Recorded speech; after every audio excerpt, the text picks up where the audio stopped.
करते हैं class 12 biology में लेसन नंबर 6। ठीक है, देखो प्रश्न आपसे पूछा जाता है कि डीएनए का आणविक संरचना या डीएनए की संरचना के डीएनए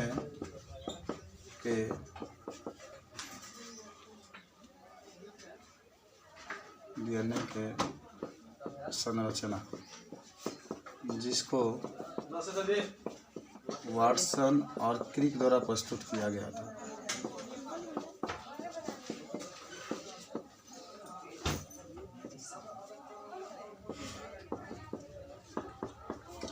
आज यही पढ़ना है आपको। आज डीएनए के जो संरचना है वाटसन और क्रिक नामक वैज्ञानिक ने दिए थे, आप सभी लोग जानते होंगे। सन 1953 ईस्वी में ये दिया गया था और वाटसन और क्रिक ने दोनों मिलकर के कहा था कि जो डीएनए होता है, अरे नमस्ते, तो आज इसी के बारे में पढ़ना है आपको।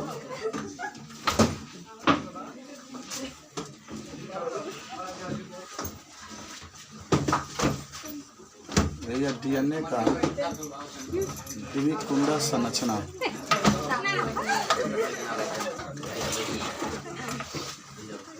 इस तरीके से संरचना आपकी होती है।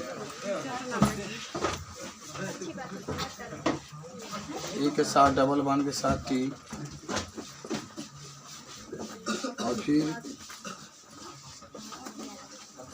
जहाँ जी होगा तो ट्रिपल बॉन्ड सी, फिर अगर सी होगा तो ट्रिपल बॉन्ड जी, फिर टी होगा तो डबल बॉन्ड ए होगा तो डबल बॉन्ड टी, फिर सी होगा तो ट्रिपल बॉन्ड जी, फिर जी होगा तो ट्रिपल बॉन्ड सी, फिर सी होगा तो triple bond G, A double bond T. देखो यही है वाटसन और क्रिक के द्वारा। आज हमें इसी का जिक्र करना है, खूब बढ़िया समझना है। कई बार ये बोर्ड के पेपर में पूछा जाता है कि वाटसन और क्रिक द्वारा जो डीएनए की संरचना है इसके बारे में आप व्याख्या कीजिए। यही है डीएनए की संरचना। डीएनए कल आप देखे थे, ये द्विकुंडली संरचना के रूप में होता है और पूरा आप पढ़े थे। हाइड्रोजन बंध के बारे में भी सब आप पढ़े थे। ठीक है, ये वाला हिस्सा। तो आज अगर डीएनए इधर से 5' से 3' जाते हैं तो यहाँ 3' से क्या होता है, 5' जाता है। आप पढ़े होंगे वाटसन और क्रिक नामक वैज्ञानिक ने डीएनए की संरचना दिए थे और कहे थे कि डीएनए जो होता है द्विकुंडली संरचना के रूप में पाए। अगर यहाँ 5' से शुरू होता है तो कहाँ तक जाता है, 3' पर। यहाँ 3' से शुरुआत होता है तो 5' पर। अब बीच में देखो सब ये नाइट्रोजन क्षारक है, एडेनिन है, थायमिन जुड़ा है, ग्वानिन है, साइटोसिन। कल आप इसके बारे में जानकारी देंगे। हालांकि ये प्रयोग हुआ 1953 में किए थे। हालांकि दोनों जो ये श्रृंखलाएँ हैं आपको मैं बता दूं, कल आपको एक चीज़ बताया गया था न्यूक्लियोटाइड के बारे में। किसके बारे में बताया गया था, न्यूक्लियोटाइड। और आपने न्यूक्लियोटाइड में कहा था कि 3 प्रकार के ये पदार्थों से मिलकर बना। याद है कौन कौन थे भाई? चलिए, फास्फेट समूह जरूर आप याद रखिए सब। एक आपके पास होता है शर्करा और एक हमारे पास होता है नाइट्रोजन क्षारक। नाइट्रोजन क्षारक।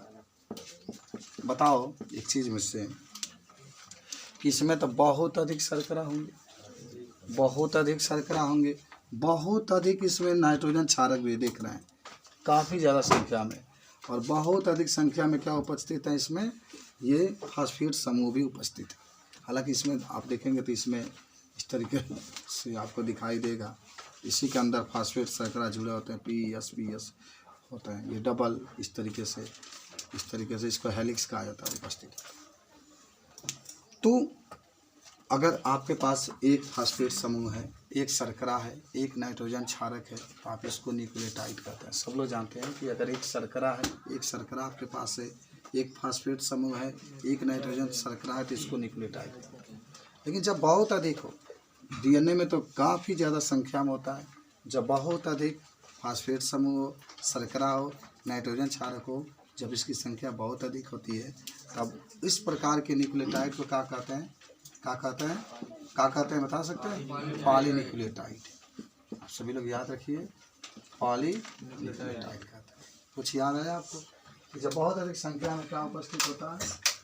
न्यूक्लियोटाइड उपस्थित होता है। जैसे एक आपका फास्फेट समूह होगा, एक शर्करा होगा, एक नाइट्रोजन क्षारक होगा, तो हम इसको न्यूक्लियोटाइड कहेंगे। लेकिन जब बहुत अधिक संख्या में होंगे, लाखों करोड़ों की संख्या में होंगे, तो पॉलीन्यूक्लियोटाइड कहते हैं।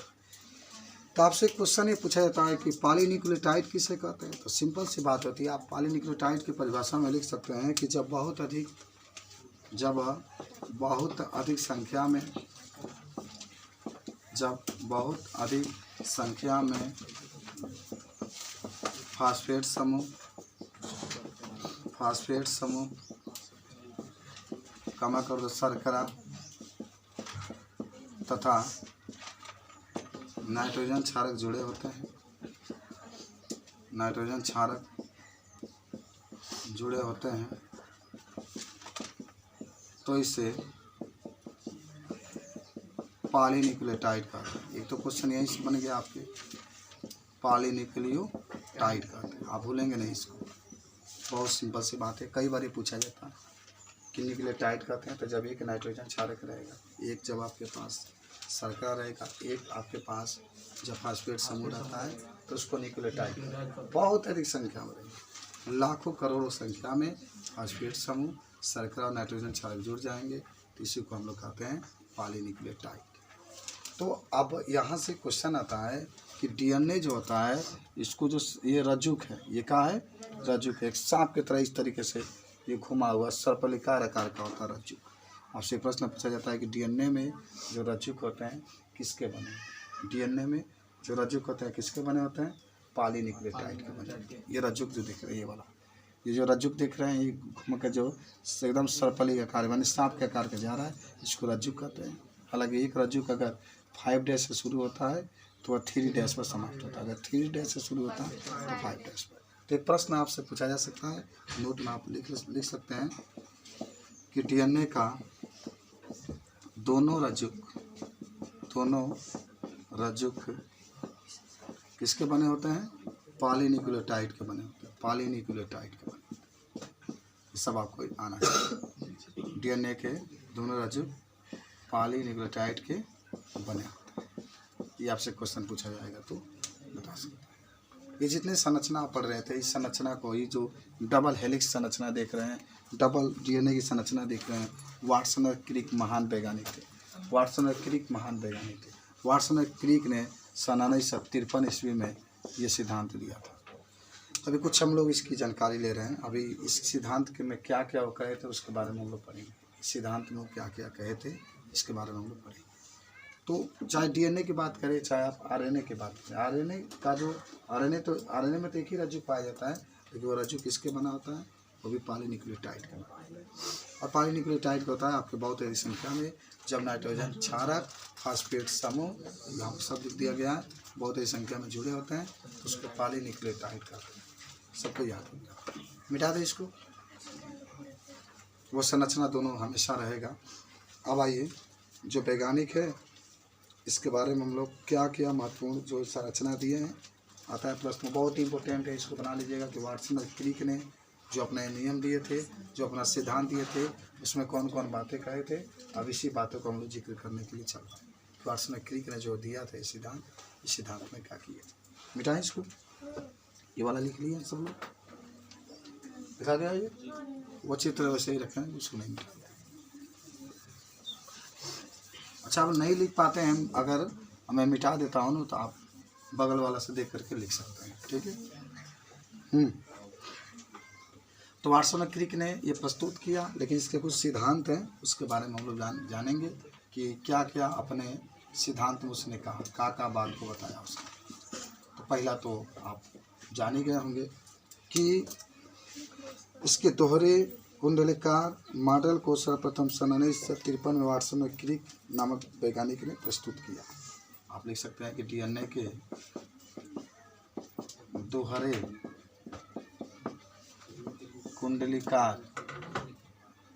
कुंडलिकार संरचना को बात ना बाबू, बात ना, बिल्कुल बात ना, बिल्कुल बात ना, संरचना को वाटसन और क्रिक नामक वैज्ञानिक ने 1953 में प्रस्तुत किया। आप सब लोग याद रखेंगे, मैंने लिख दिया है कि 1953 ईस्वी में प्रस्तुत किया, आपको याद होना चाहिए। 1953 में इसको प्रस्तुत किया।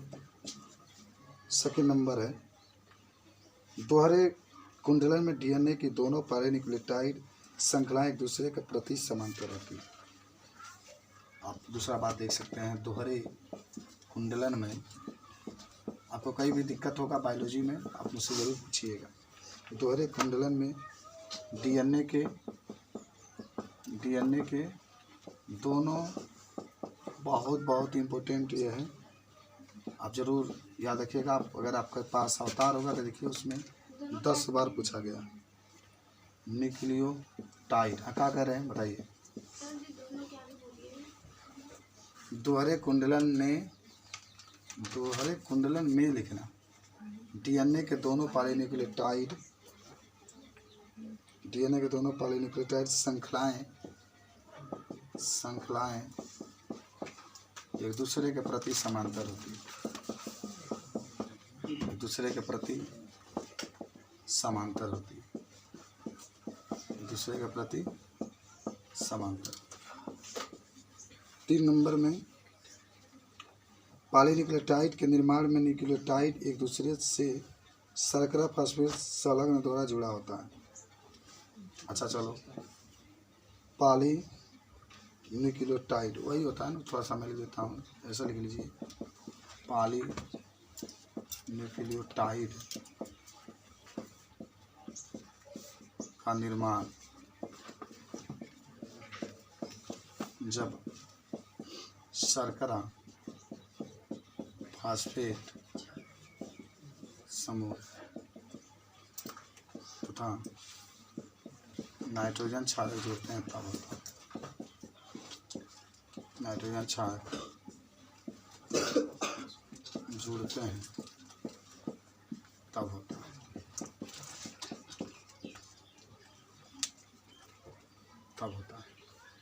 तीनों लिख लिए। तीनों का आपको एक बार मैं चाहूँगा कि समझा दूँ, तब मिटाएंगे हम। पहला आप देख रहे हैं, डीएनए के दोहरे कुंडलिकार संरचना को वाटसन और क्रिक नामक वैज्ञानिक ने 1953 में दिया। ये तो बात आपकी है कि वाटसन और क्रिक नामक वैज्ञानिक ने 1953 ईस्वी में सिद्धांत को दिया था। दोहरे कुंडलन में डीएनए के दोनों पॉलीन्यूक्लियोटाइड श्रृंखलाएं एक दूसरे के प्रति समांतर होती है। देखो ये आपका है, ये भी एक आपका कुंडलन है, देखना इस तरीके से, और ये भी आपके पास एक कुंडलन, दोनों एक दूसरे के समांतर। तीसरा है, पॉलीन्यूक्लियोटाइड का निर्माण पॉलीन्यूक्लियोटाइड का निर्माण कब होता है, अभी आपको बताएगा, जब शर्करा फास्फेट समूह नाइट्रोजन क्षारक जोड़ता है तब होता है। ठीक है, यही है दोनों आपके पॉलीन्यूक्लियोटाइड श्रृंखलाएं देखना एक दूसरे के समांतर होते हैं। देखो यहाँ पर खींच करके खेला दिखाया गया, देख रहे हैं ना, एक दूसरे के एकदम समांतर आपको दिखाई दे रहा है इस तरीके से, इसी को समांतर कहा जाता है। हो गया, सबको याद हो गया। अब मिटाया जाए इसको।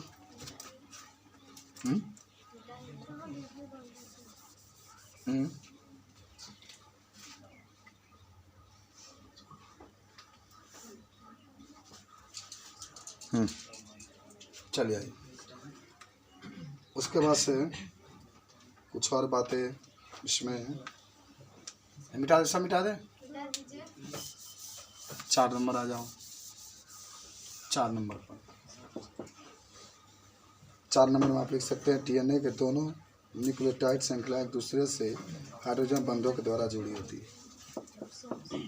डीएनए के दोनों पॉलीन्यूक्लियोटाइड हाइड्रोजन बंध से जुड़ी होती है, हाइड्रोजन बंध से जुड़ी होती है, हाइड्रोजन बंध से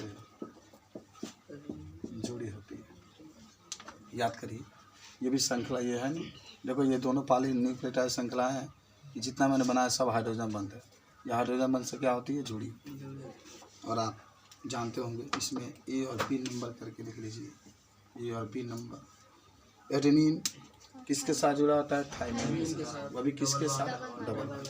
तो लिख लेना एडेनिन, एडेनिन ये से होता है थाइमिन के साथ, थाइमिन जिसको आप टी से के साथ द्विबंध से जुड़ा होता है, द्विबंध से जुड़ा होता है, द्विबंध से जुड़ा होता है। ये बात वाटसन और क्रिक ने ही बताया था।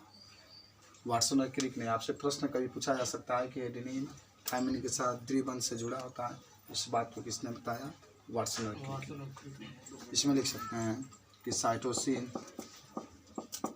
साइटोसिन, साइटोसिन ग्वानिन के साथ, ग्वानिन के साथ त्रिबंध से जुड़ा होता है, त्रिबंध से जुड़ा होता है, त्रिबंध से जुड़ा होता है। इस बात को भी वाटसन और क्रिक ने ही बताया था। सारा कहानी आप पढ़ चुके हैं। और 5 नंबर कह सकते हैं कि दोनों पॉलीन्यूक्लियोटाइड श्रृंखलाओं में शर्करा के अणु एक दूसरे से 11 एंगस्ट्रॉन की दूरी पर होते हैं।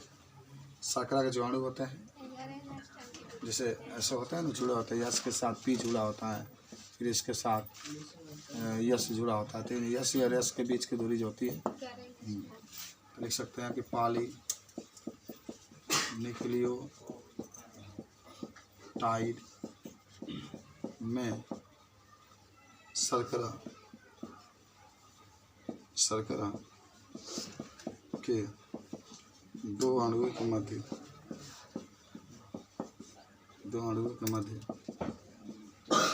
11 एंगस्ट्रॉन की दूरी होती है,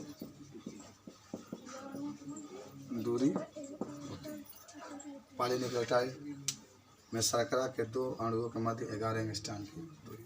ऊपर वाला लिख लिए, सब लोग लिख लिए। 6 नंबर आ जाओ। डीएनए अणु का व्यास 20 एंगस्ट्रॉन होता है। डीएनए अणु का व्यास 20 एंगस्ट्रॉन होता है। डीएनए अणु का व्यास 20 एंगस्ट्रॉन होता है।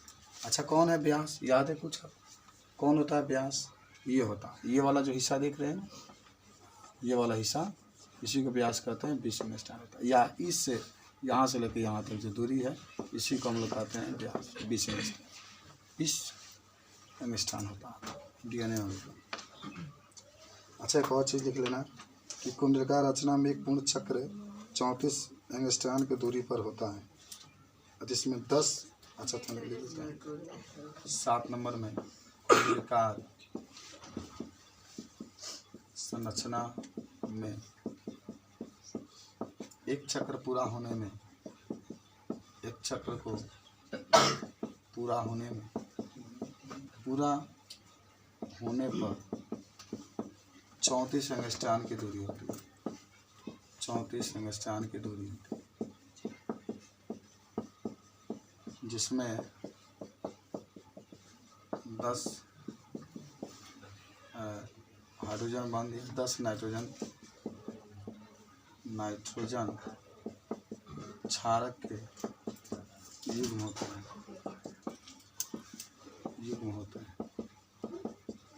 10 नाइट्रोजन क्षारक के युग्म होते हैं। अब इस बात को भी समझा दें, जैसे यहाँ से अगर लेते हैं, ये चला है, यहाँ से चला है, यहाँ से, ठीक है, फिर यहाँ आ गया, तो इसके बीच की दूरी जो होती है 34 एंगस्ट्रॉन होती है। एक पूर्ण चक्कर करने में, पूर्ण चक्कर कहाँ होगा, यहाँ से चला है, यहाँ गया, ठीक है, फिर यहाँ से यहाँ गया, तो पूर्ण चक्कर में इसको तो इसके बीच की दूरी 34 एंगस्ट्रॉम होती है। 8 नंबर आ जाओ। आवश्यक एंजाइम की उपस्थिति में डीएनए का केंद्रक मंत्रावस्था काल में, हाँ छोड़ दे इसको। डीएनए वाले के प्रति पिकोग्राम भार की लंबाई 31 सेंटीमीटर होती है। डीएनए अणु के, बात मत करिए, खराब लगा था हमारा, देख दिमाग खराब होता, मारो को पटवा दे मेरी बार, चुपचाप पढ़ा था। डीएनए अणु के प्रति पिकोग्राम, इतना अच्छा पढ़ा रहे हैं, बात कर रहे हैं। पिकोग्राम भार की लंबाई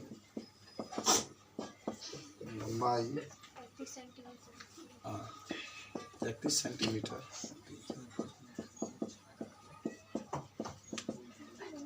अच्छा, इसका मतलब हुआ क्या? जैसे अगर 1 पिकोग्राम आप लें, ग्राम होता है, पिकोग्राम होता है, सब 1 पिकोग्राम ले, 1 पिकोग्राम ले, बहुत कम वजन हुआ। इसको काट करके अगर 1 पिकोग्राम ले हैं तो आपको महसूस होगा कि जो ये अणु है इसकी लंबाई कितनी हो रही है। इसकी लंबाई होगी मात्र 31 सेंटीमीटर। माने डीएनए के अगर अणु को कहीं से काटे आप, तो जब 31 सेंटीमीटर उसकी लंबाई होगी तो उसका वजन 1 पिकोग्राम होगा। पूछा जाता है कि 1 पिकोग्राम में जो डीएनए होता है उसकी लंबाई कितनी होती है? 31 सेंटीमीटर होती है। ठीक है, क्या सत्व गलती लिखा गया का? कुंडलाकार संरचना में एक चक्र को पूरा होने में 34 एंगस्ट्रॉम की दूरी होती है, हो तो गया, जिसमें 10 नाइट्रोजन क्षारक लगे होते हैं। 10 नाइट्रोजन क्षारक के युग्म होते हैं। एक युग्म ये है ना, एक तो ये हो गए, एक ये हो गए, एक ये हो गए, इस तरीके से पूरा लगे। अच्छा आ जाओ, इसी में आपको याद होगा कि 9 नंबर कितना लिखा जाएगा भाई?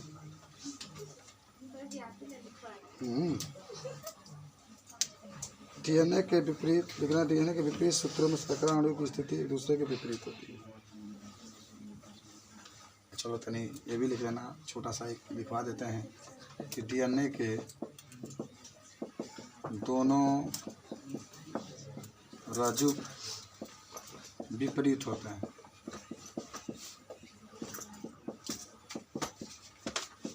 हाँ, 10वां लिख लेना कि डीएनए में प्यूरीन तथा पिरिमिडीन